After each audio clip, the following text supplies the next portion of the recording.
भगवान कृष्ण का नाम गोविंद कैसे हुआ? एक दिन भगवान कृष्ण के पास एक कामधेनु नामक गाय स्वर्ग से पहुंची।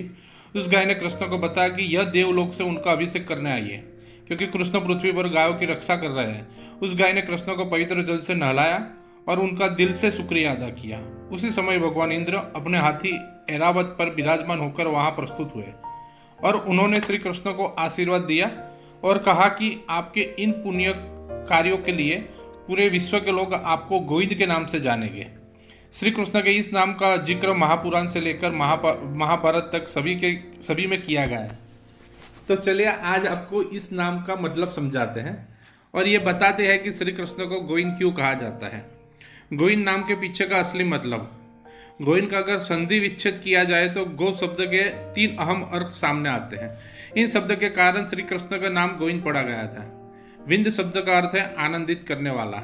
ऐसे में ये दोनों शब्द मिलकर 3 अर्थ निकलते हैं। गौ शब्द का अर्थ है गायों को आनंदित करने वाला। कृष्ण शुरुआत से ही गाय चराने जाते थे और ग्वाले कहलाते थे।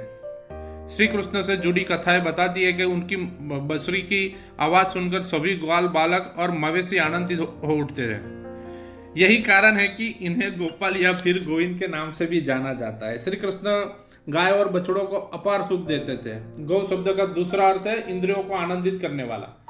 गौ शब्द का दूसरा शाब्दिक अर्थ है इंद्रियों को आनंदित करने वाला। इसलिए गोविंद नाम से श्री कृष्ण को पुकारा जाता है, क्योंकि पौराणिक कथा के अनुसार श्री कृष्ण की आवाज, बंसुरी की मधुर तान और उनका ज्ञान सुनकर सब मंत्रमुग्ध हो जाते थे। श्री कृष्ण की शरण में जो जाता था वो 24 घंटे अपनी सभी इंद्रियों से सुख भोग सकता है। ये सारी बातें कहानियां में कही जाती है और इसलिए श्री कृष्ण को गोविंद कहा जाता है। गौ शब्द का तीसरा अर्थ है धरती को आनंदित करने वाला। गौ शब्द का तीसरा अर्थ है धरती को। अपने कूर्म अवतार में नारायण ने मंथरा पर्वत को अपनी पीठ में संरक्षित किया था। वराह के रूप में उन्होंने असुरों से भूमि देवी को बचाया था और धरती को उन्होंने आनंदित किया था।